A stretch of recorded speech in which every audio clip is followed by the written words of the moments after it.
E eu, Kelly Helena. E eu, Raquel Kiel, do podcast E agora, Balzac?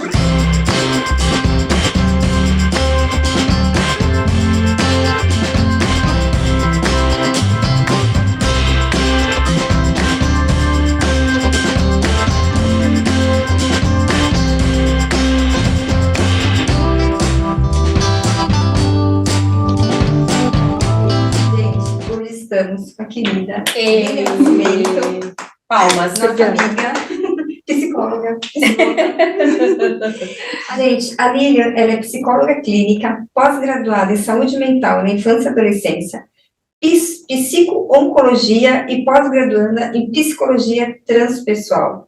Hoje ela vai conversar com a gente sobre a importância de fazer terapia. Lilian, muito obrigada. Eu que agradeço.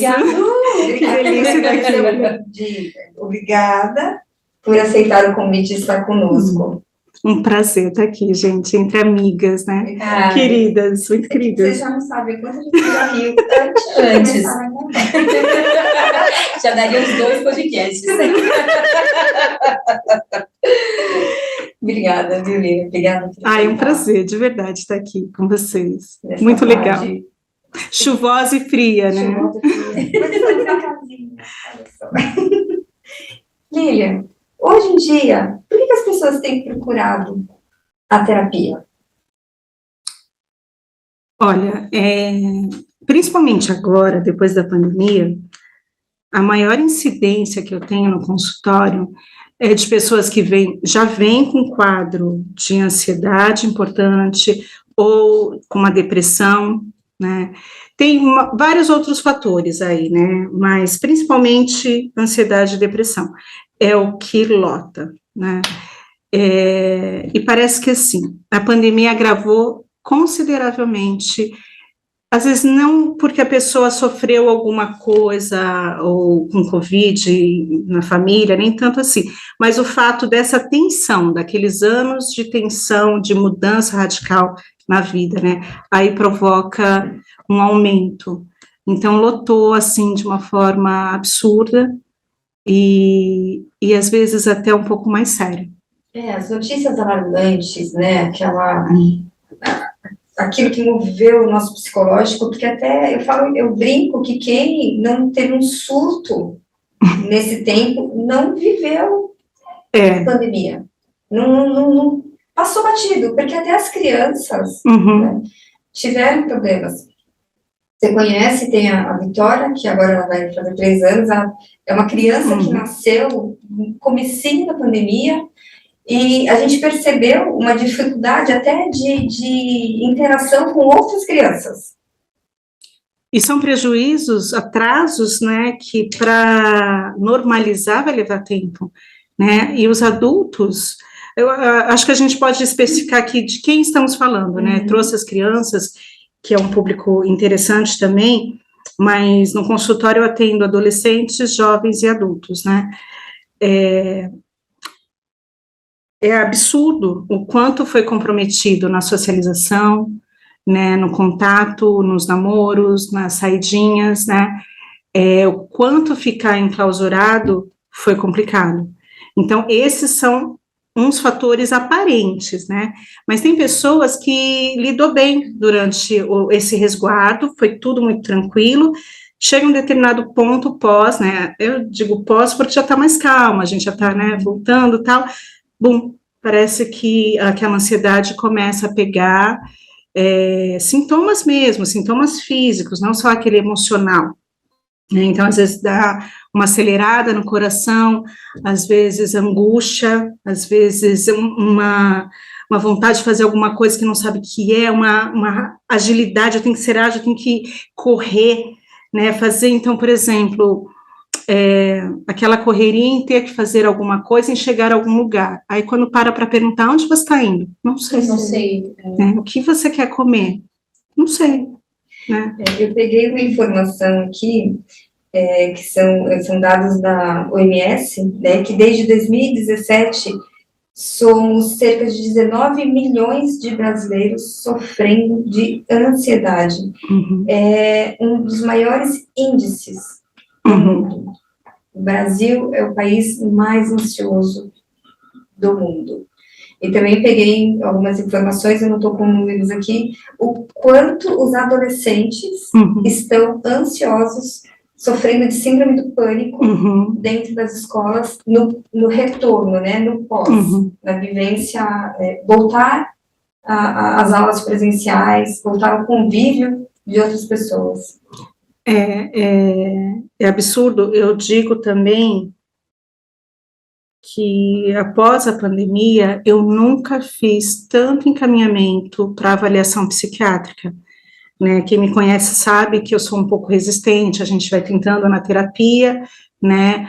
Algumas vezes é um comportamento ansioso, é um estado depressivo, dependendo da situação, não precisa medicamentar, né? Não precisa ir para tratamento psiquiátrico, mas da pandemia para cá é uma coisa absurda, né? Eu fico um tempo ali avaliando, às vezes com um mês eu já peço, não, vamos pedir ajuda de um outro profissional, a gente tem que lidar com isso com responsabilidade, né, porque o nosso mundo mudou muito, né, com os jovens, mas também os adultos também não ficam para trás nesse quesito, os eletrônicos têm interferido muito nisso, né, o uso do celular, essa agilidade da informação, essa vontade de saber tudo, essa vontade de estar em todos os lugares, né, aquela ânsia de, se eu não estiver lá, eu estou perdendo a minha vida. E ele não está nem aqui, e com as pessoas, e nem lá, não desfruta desse momento presente. Acho que a ansiedade, ela fala disso, né, daquela correria, eu tenho que estar em um ponto que neste momento eu não estou. Isso não é ruim, né? Eu digo que a ansiedade, ela não é a vilã, não é. Agora, o transtorno de ansiedade, sim. Né? E qual a diferença? Eu ia te perguntar, qual a diferença? Qual a diferença? Seres humanos sentem ansiedade, precisam, ela fala de adaptação, né? Então, a nossa mente vai ali no futuro, por exemplo, para estar aqui hoje, eu tive que entrar lá para ver se a chuva ia continuar, e aí eu tive que adequar a minha roupa a esse dia, né, então eu vou ficar um pouco mais agasalhada, porque vai estar chovendo, vai estar um pouco frio, né, então eu vou me adequar, a ansiedade serve para isso, uma adequação, né, o transtorno de ansiedade aprisiona num labirinto. Se na ansiedade, vou pedir licença e falar uma ansiedade normal, a gente adequa e vai para uma ação, ela pede ação. Então, no meu comportamento, eu vou adequar alguma coisa para chegar naquele ponto ou não chegar. Dá um exemplo do que seria. Essa normal? Essa normal. Isso. Então, vamos lá. Então, eu tenho uma viagem, né? Eu vou para... Semana que vem eu vou viajar. Então, eu tenho que fazer uma previsão. Ansiedade, então, seria essa previsão, que leva lá no futuro. Como é que vai estar o clima lá? Então, eu vou adequar essa minha mala, todas as roupas. Eu vou ter que também pensar, por exemplo, se eu tomo alguma medicação, né? Eu vou ter que colocar nessa mala calçado, uma maquiagem, um perfume. Então, toda essa minha mala vai estar me preparando para alguma intercorrência, algum imprevisto, né? Então, se chover, qual roupa eu posso usar? Se fizer sol, que roupa eu posso usar? Eu estou levando meu chapéu, estou levando protetor solar, né? Essa seria uma ansiedade normal. Num transtorno de ansiedade, a gente está falando de quê? De um aprisionamento, né? Transtorno é como se essa ansiedade, ela colocasse a gente num labirinto. Nesse labirinto escuro, né? Com as paredes assim espelhadas. Então, a todo momento, a gente está querendo sair e dar de cara com a gente, não consegue. Não vê saída disso, então a gente fica rodando nos mesmos pensamentos repetitivos, isso gera reação física, então pensamentos, eles são importantes aqui, prestar atenção nesses pensamentos, por quê? Porque eles produzem loopings, então dependendo do que a gente está pensando, o nosso corpo vai reagir a isso, né? Então, se eu estou angustiada, eu quero sair desse labirinto, eu fico repetindo tanto isso, eu não estou olhando para mim, peraí, o que eu estou fazendo? Se eu não faço essa interiorização e me centro aqui nesse momento presente, eu estou aqui, como eu vim parar aqui? faz essa introspecção, eu só estou lá nesse looping, querendo sair, e às vezes, muitas vezes a resposta está nessa interiorização, e a terapia pode funcionar como esse momento da interiorização. Fazer você parar, respirar, se observar, para tentar encontrar essa saída. E você fala assim, de ter sensações, né, físicas. Essas sensações, elas podem levar a pessoa a uma crise de pânico, por exemplo? Sim. E não, isso não é raro, né? Então, se eu sou uma pessoa que eu já estou nessa agitação, né? Se eu já estou também com hábitos, assim, em que eu não paro para me olhar, né? Então, eu não estou me enxergando, eu não estou fazendo essa respirada, eu já estou num circuito agitado, né, veloz. Eu posso entrar nesse looping mental, e esse looping mental, ele pode me tirar o eixo. Então, eu posso sim, talvez não aquela crise clássica de pânico, mas eu posso entrar no desespero sim. Né? Uma crise de pânico, ela já está ligada mais ao transtorno realmente de ansiedade, né? Então está lá no DSM, né, no Código Internacional de Doenças, no CID, né, as características, né, o que é, quais são os sintomas dessa transtorno de ansiedade.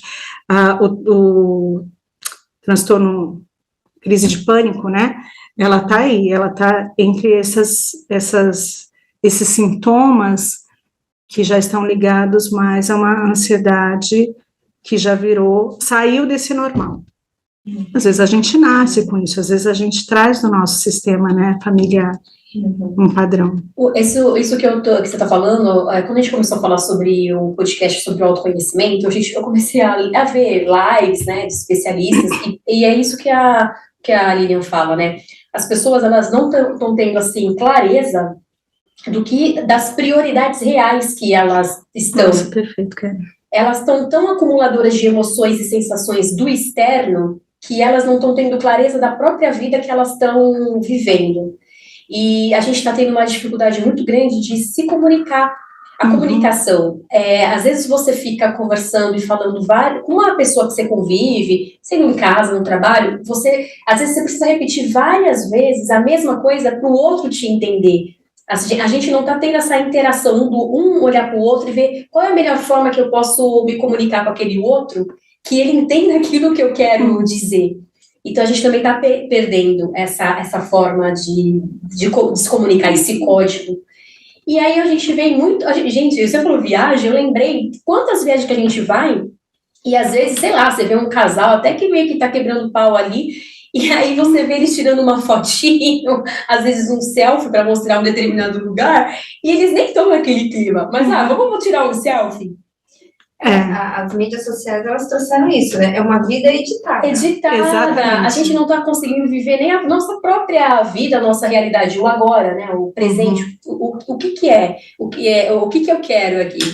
Isso eu vejo muito uma necessidade de aprovação dos outros. Então, o que a constelação fala do pertencimento também, né? Do pertencimento. Aí eu não sei, assim, o quanto isso também não traz de ansiedade para que a pessoa, ela continue editando a vida de uma forma que, aparentemente, para os olhos dos outros é ok, mas eu sei que para mim não tá. Eu não sei, talvez a Lilian tenha isso no consultório, né? O quanto isso vem para você, né? Eu estou vendo do lado de fora, que a vida de todo mundo tá uma beleza, tá uma maravilha, a minha vida tá uma bosta, e por que eu não consigo? E aí a pessoa ela começa... E uma expectativa, uma ansiedade para você atingir, eu quero atingir aquela meta ali também. Né? E a régua é sempre muito alta. É muito alta. Sempre muito alta. E eu acho que é esse time que as pessoas não percebem, né?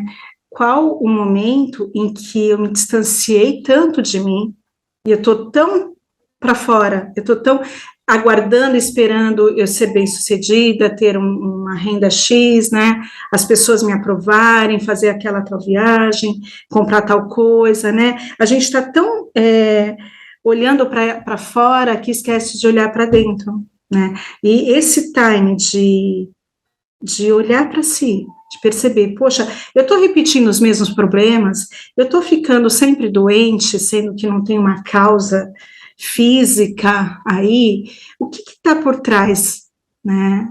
De tanta ânsia, de tanta correria, de tanta velocidade, né? Porque eu estou tão desarmonizada com a minha vida, né? Esquecemos que a vida, o nosso momento presente é escolha de ontem. Nós escolhemos viver esse hoje, né? A gente fica só na busca do amanhã, do amanhã. Que amanhã eu vou ter isso, amanhã eu vou ter aquilo, amanhã...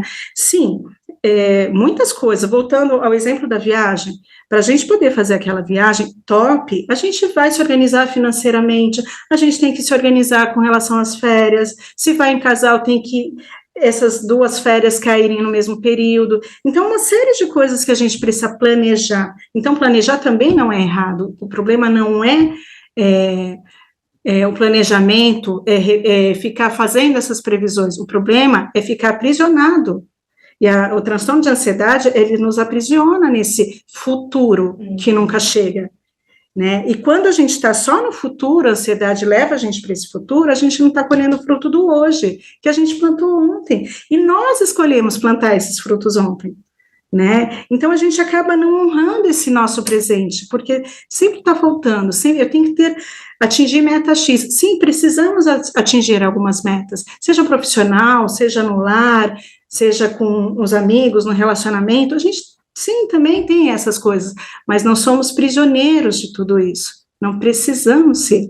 A terapia é esse espaço que vai mostrar, peraí, onde você está? Né? O que você está fazendo? O que você está escolhendo hoje, nesse seu agora, nesse seu presente? Né? Se eu quero colher frutos, se eu quero colher essa viagem, eu preciso produzir aqui algumas coisas para poder ter uma colheita farta, para poder usufruir, gozar dessa viagem, né? Mas essa velocidade vai tirando a gente dessa consciência, parece que vai deturpando mesmo a nossa forma de ver a gente e o mundo, né? Tem uma frase que eu gosto muito, que ela fala, dependendo da situação, né, que você hoje gostaria de ter começado há 5 anos atrás. Que eu poderia ter feito escolhas há 5 anos atrás que eu estaria colhendo hoje. Mas... lógico, precisa de planejamento, precisa de estudo, de cuidado, né? Precisa até das pessoas que estão ao meu redor. Porque, exatamente. Mesmo que você seja solteiro, você precisa, sei lá, de onde você está, pai, mãe, amigos, professores, né? Não sei qual seria o sonho, o desejo, né? Ou se você tem família, marido, filhos. E eu acho que, assim, pegando o gancho no que a Kelly falou anteriormente, assim, é o meu real desejo, ou eu estou vendo a janela do celular, o que as pessoas estão fazendo, o que elas estão fazendo é o meu real desejo para a minha vida, né? Às vezes não é, a gente só segue o fluxo, né? A gente segue o fluxo. Só vai seguindo o fluxo, vai seguindo o fluxo. E nesse fluxo a gente vai colhendo frutos que a gente nem quis plantar. Né? A gente vai tendo que aceitar coisas, né? E a gente nem quis, nem escolheu, escolheram por mim. É verdade. Se eu estiver errada, você me corrige. A gente vai no inconsciente coletivo do... Só vai levando. Só vai levando. Só vai levando. Só vai no efeito manada. E ainda vai, usando aí a ideia de Jung, da teoria dele, né? A conexão tem que estar com o nosso self, a gente tem que estar conectado com esse nosso eu interior. É nesse centro que a gente escolhe, é nesse centro que a gente vai validando algumas coisas, né? Que a gente vai também se melhorando, a gente vai ajustando algumas coisas, mas nessa presença, nessa consciência, né? Muitas vezes a gente não precisa saber quem eu sou completamente, porque a gente está numa transformação, né? Mas sim, eu preciso ao menos saber onde eu estou, algumas características desse eu sou, né? E o que eu quero. A pessoa pode até fazer um exercíciozinho, né? Ela pode passar a escrever, né? A prioridade que ela quer, ou metas que ela queira alcançar, sentimentos que ela está sentindo. Por que esse sentimento? Você pode, eu estou fazendo isso agora, eu estou anotando umas coisas no meu caderno, de coisas, sensações, emoções, de coisas que me remetem, o que eu sinto isso, por que eu estou sentindo essa raiva? Por que eu estou sentindo essa angústia? Para mim, puxar, para que eu venha a saber da onde está vindo essa irreal satisfação que eu estou sentindo naquele momento. É uma forma que eu estou encontrando, assim, do autoconhecimento. E é muito legal porque eu estou prestando atenção nesse meu momento atual, que eu estou sentindo, que eu estou pensando, como o meu corpo está reagindo. Estou nesse agora, né? Mas eu vou dar uma olhadinha na escolha que eu fiz ontem, né? O porquê vai remeter a esse passado? Por que eu estou assim? Então, eu vou vasculhar um pouquinho esse passado, mas eu vou entender esse porquê. E aí, uma coisa que eu acho que é sensacional na continuidade desse exercício é para que eu preciso mudar, ou para que eu quero mudar, aonde eu quero chegar. É verdade, né? Qual colheita eu quero ter? Qual colheita eu quero ter? Mas nesse centramento, né? E se a gente é levado por essa ansiedade, por esse fluxo, a gente vai vagando, a gente vai escolhendo que esse coletivo escolha por nós. Né? Não deixa de ser uma escolha, sim, mas eu transfiro a responsabilidade para o outro, não sou eu. E é sempre o para quê, né? Não o porquê. O porquê eu transfiro. Se a gente está falando, como eu cheguei aqui, como eu vim parar aqui nesse meu momento, se está desagradável, se eu estou insatisfeita, esse porquê ele pode dar um sinal. Porque, olha, eu fiz isso, né? Ou escolhi, talvez, um relacionamento para não ficar sozinha. Isso pode ser prejudicial, né? Eu não escolhi esse relacionamento porque eu estou feliz, eu me sinto... a gente se dá bem, a gente se ama, tal. Não, escolhi para não ficar sozinha. Isso vai dar um resultado. E esse resultado pode ser ruim. Né? Então, porque ele pode sinalizar isso? Mas ele tem que ser muito rápido, a gente não pode ficar aprisionado nesse porquê, né? Porque senão a gente vai estar correndo atrás do próprio rabo também, né? Sim. Voltando no loop. Por quê? Porque então, como eu ouço isso lá no consultório, né? Mas por que eu tô assim? Mas por que isso? Mas por que aquilo? E muitas vezes eu falo, pera, para onde a gente vai? Aonde você quer chegar? Dá essa lucidez. Aí, primeiro, essas primeiras coisas, vamos sair desse fundo de poço, depois a gente vai fazer essa reavaliação. Quando a gente está num equilíbrio melhor, quando a gente já está mais consciente, aí sim a gente vai vasculhar esse passado, para fazer outras escolhas. Né? No futuro, então, se eu não gosto desse morango que eu plantei há 5 anos atrás, então eu vou ter que plantar outra coisa. O que eu quero plantar? O que eu gosto? Então, o que eu gosto? Eu gosto de laranja, não gosto de morango. Então, se eu vou plantar essa laranja, eu tenho que saber, né? Então, a terapia, ela tem traz essa possibilidade de escuta, de reavaliação, mas sem ser aprisionado nesses loopings, seja da depressão, seja da ansiedade. Então, muitas vezes a terapia começa com esse encaminhamento médico, né? Uma outra coisa que tem se mostrado muito fundamental nos processos, em vários processos de pacientes, muitas vezes a constelação familiar, como recurso de compreensão desse sistema, o que é meu, e o que eu herdei aqui, eu só estou reproduzindo. A gente tem pelo lado da constelação, né, a gente tem essa questão de repetir os padrões, né, você falou de constantes doenças, ou de repetir constantes situações, né? Eu já trago mais para o padrão, né? Repetir os padrões. Mas esse padrão é meu? Esse padrão é da minha família, do meu pai, da minha mãe. Né? Isso é um aprendizado, ou realmente é um aprendizado do meu sistema, da minha família, ou realmente eu que decidi escolher por esse caminho? A gente, já que a Lilian falou, a gente tem uma parceria muito bacana de trabalhar isso, né? Então, eu às vezes atendo alguns pacientes dela e eu devolvo feedback e ela vai me falando, olha, melhorou, não melhorou, funcionou, não funcionou, porque eu, a partir também desses atendimentos, eu percebi que a constelação, ela não só reorganiza, como ela vai no ponto e acelera o processo e a cara vai. Tá? Porque a meta é essa, né? Dar autonomia, né? Mas com consciência, né? Devolver essa autonomia. Aliás, é devolver porque ela foi perdida quando eu fico olhando para essas janelas, né? Eu me perco, eu me espalho, às vezes é a pandemia, quando que a gente ia pensar, né, que é viver uma situação dessa, né?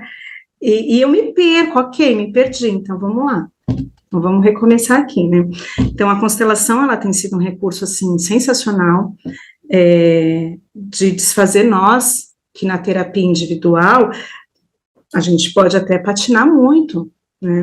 Então, quando a gente sabe que é algo do sistema familiar, ali já fica também eu vou usar uma reprogramação aqui, né? Então, a gente já chama atenção, olha, tá repetindo. Vamos fazer diferente? Essa reprogramação seria esse fazer diferente. Vamos fazer diferente? Se você sempre agiu assim, como você pode agir a partir de agora? E às vezes é uma coisa tão simples, é uma vírgula. Às vezes é uma vírgula no lugar de um ponto. E vai. E tá lá no emaranhado, né? Se não for aberto isso, não for colocado luz nisso, a gente é levado pelo fluxo, né?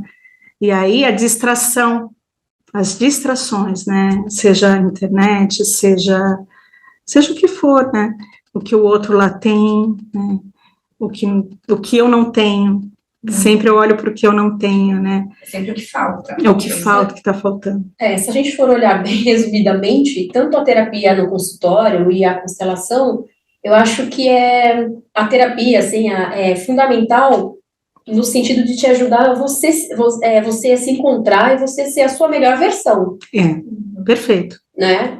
Porque nesse mundo maluco que a gente vive, e a gente tem ansiedade, a gente tem angústia, a depressão, e a gente esquece um pouco dos talentos únicos que nós temos, né?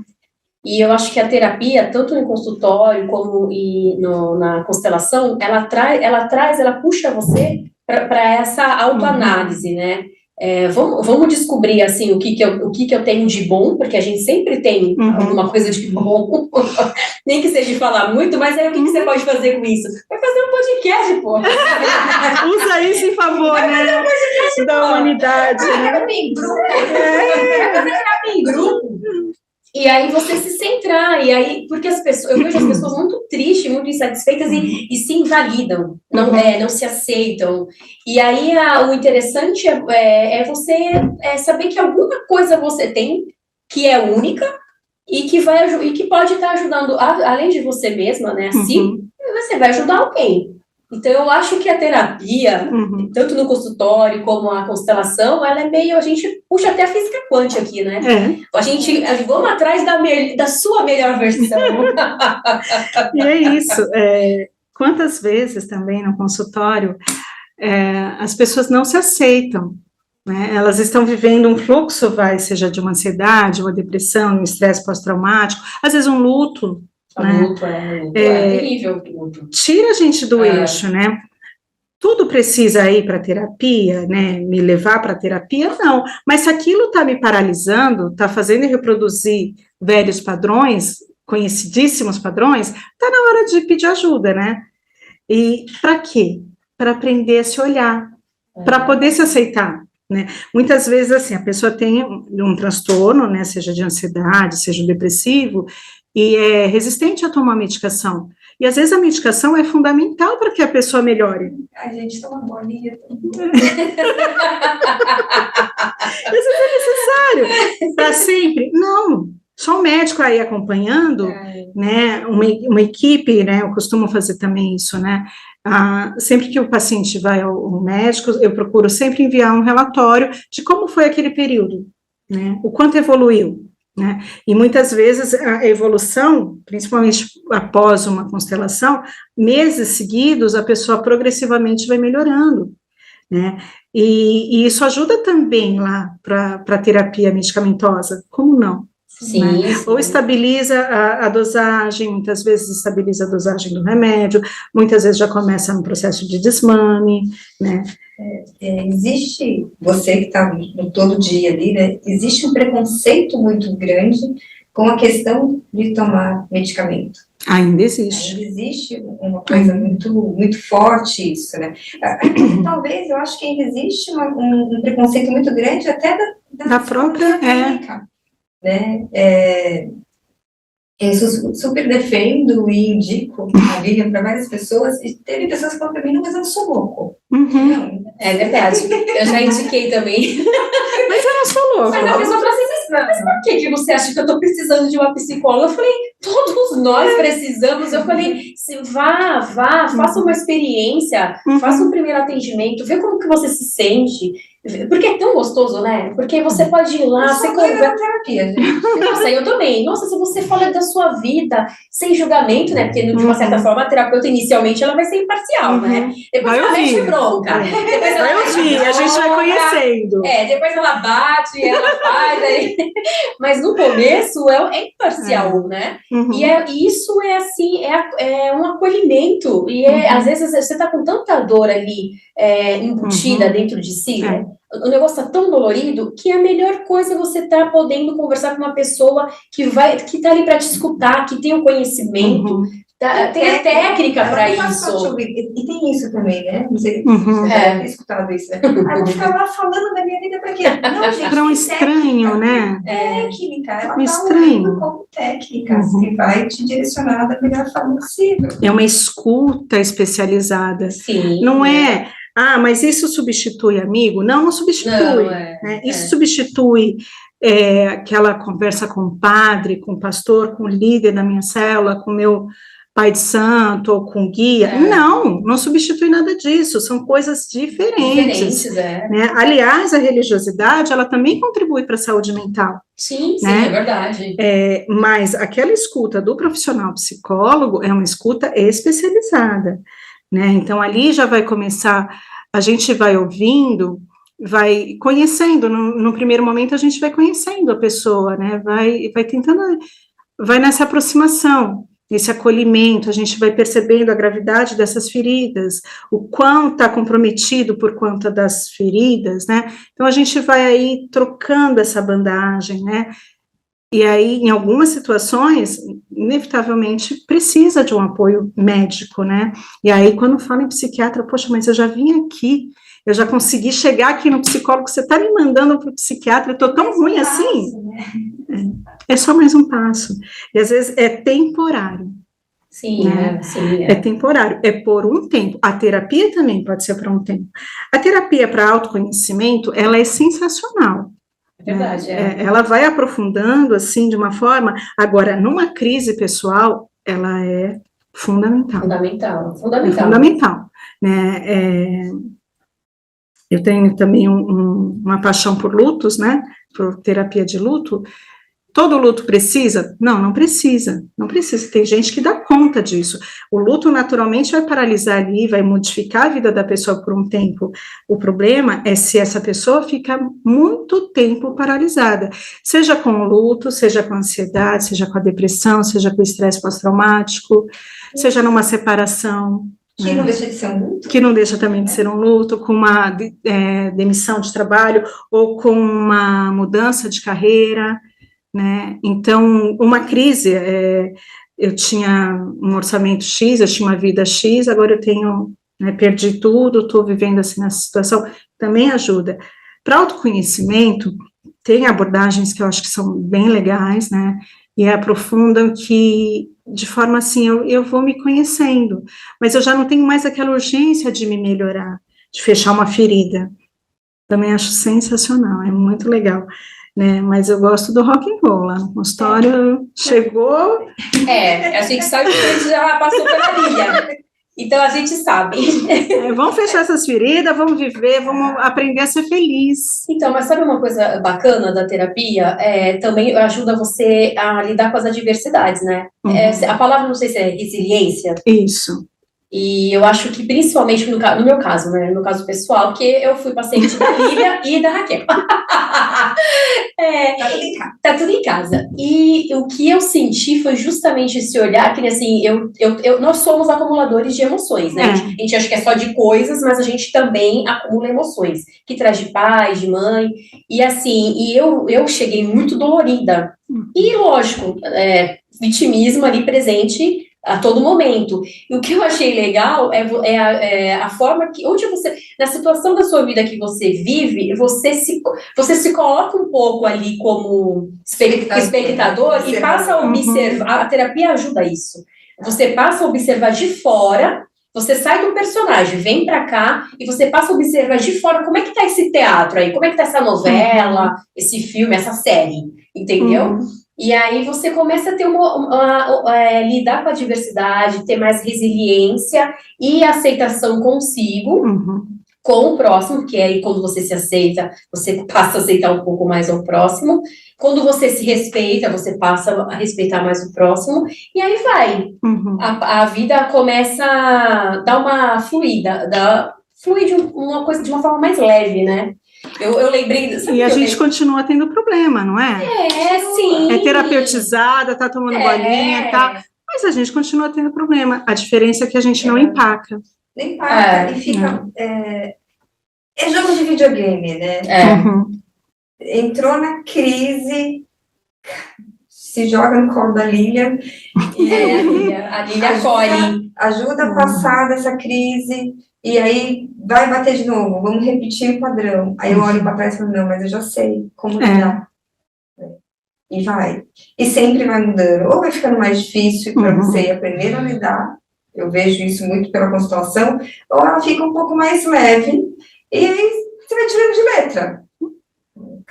Cada fase vai ficando um pouquinho mais tranquilo de passar. Que eu penso que essa é a meta, né? Esse ganho de autonomia, né? Eu sei que eu vou sofrer, mas eu não vou ficar tão paralisada nesse momento de sofrimento. O sofrimento é parte da vida, né? A gente não está aqui só para uma grande festa, né? Só para se divertir ou só para ser feliz. Não, a nossa vida também é desafiadora. A gente tem momentos bons e a gente tem momentos ruins. Por exemplo, hoje está um dia chuvoso e frio, e de repente amanhã vai estar um sol lindo, maravilhoso, né? E a gente vai aprendendo a lidar com essas oscilações que a vida coloca para a gente, né? Com esse autoconhecimento, com esse eu fortalecido, a gente consegue ter maior fluência na vida, né? As coisas funcionam para a gente, né? Os nossos relacionamentos funcionam, nosso trabalho funciona, tudo flui de uma forma melhor, né? Mas essa parada para se olhar, para se perceber, para tomar as rédeas da própria vida é fundamental. Quem é que manda nessa porra aqui? Sou eu. Eu sou a protagonista da minha vida, né? A ideia é isso. Não quer dizer que eu, sendo a protagonista, eu vou controlar o mundo. Não, mas eu faço as minhas escolhas. Sim. E aí eu arco com as consequências dessas escolhas que eu fiz. É importante isso, que quando a gente fala sobre se autoconhecer e saber até onde a gente vai, o nosso alcance, eu lembro muito assim do empoderamento, né? Mas o empoderamento não no sentido do que você fala, eu vou mandar, não é nesse sentido, é você se descobrir o que você pode fazer de bom, de realização, de criação, e não, eu vou mandar nesse ou naquele, vou fazer isso ou aquilo, né? O empoderamento de si próprio é uma educação emocional que a gente faz. Ele é harmonizador, ele não compete, ele não agride, ele não afasta o outro, pelo contrário, né? A gente está harmonizado aqui com a vida, com o outro, né? Com o momento que a gente está vivendo, né? É que, infelizmente, existem muitas distorções, né? Isso até do empoderamento mesmo, né? Eu já vi lives, essa pessoa falando sobre empoderamento, eu falei, meu Deus do céu, tô com medo dessa mulher, eu não quero estar empoderada dessa forma. E também já ouvi lives, assim, de homens também falando na questão do mandar, e é o que a Lilia fala, a pessoa quando ela tá realmente empoderada, ou se aceitou, se ama, tá certa de si, do que ela é, muito pelo contrário, ela não manda, ela acolhe, ela abraça, ela precisa junta. se defender. Exatamente. Essa defesa que gera uma resistência não precisa acontecer, né? Eu entendo que, algumas coisas vão sair de uma forma que eu não gostaria, faz parte. E aí, quando acontece, a gente vive aquele momento também. A gente também acolhe aquele momento, seja de tristeza, seja de raiva, de frustração. A gente precisa viver tudo isso. É a vida, né? A vida acontecendo. Me veio aqui a música do Zeca Pagodinho, deixa a vida me levar, mas não no sentido do automático, eu sabendo com fluidez, com leveza. Tu gosta de Zeca Pagodinho? É que essa música é muito boa no churrasco, não é? Ela é muito boa. Mas se a gente deixa ela levar a gente também, lascou. Exatamente. Ai, gente. Olha, hoje nós estivemos aqui com a Lilia. Volta, campanha! Volta, Lilia! Falando um pouquinho sobre a importância da terapia, sobre a importância de você se autoconhecer, de você saber entender quando você não está bem, você precisa de ajuda. E a Lilia é uma pessoa sensacional. Super indico. Eu vou fazer o merchan da Lilia. Procure a Lilia, que ela vai te ajudar a ser a sua melhor versão. Olha que maqueteira! Marqueteiras maravilhosas, eu que agradeço, Jabá, gente. momento jabá. Eu agradeço essa troca maravilhosa. Vocês também me permitem ser a minha melhor versão. Ai, que gratidão, lindo! Obrigada a vocês. E vamos ter mais delícia. Aguarde. Obrigada, Lilia. Obrigada a vocês, meninas. Obrigada. E esse foi o nosso episódio do E Agora, Mozart? E agora?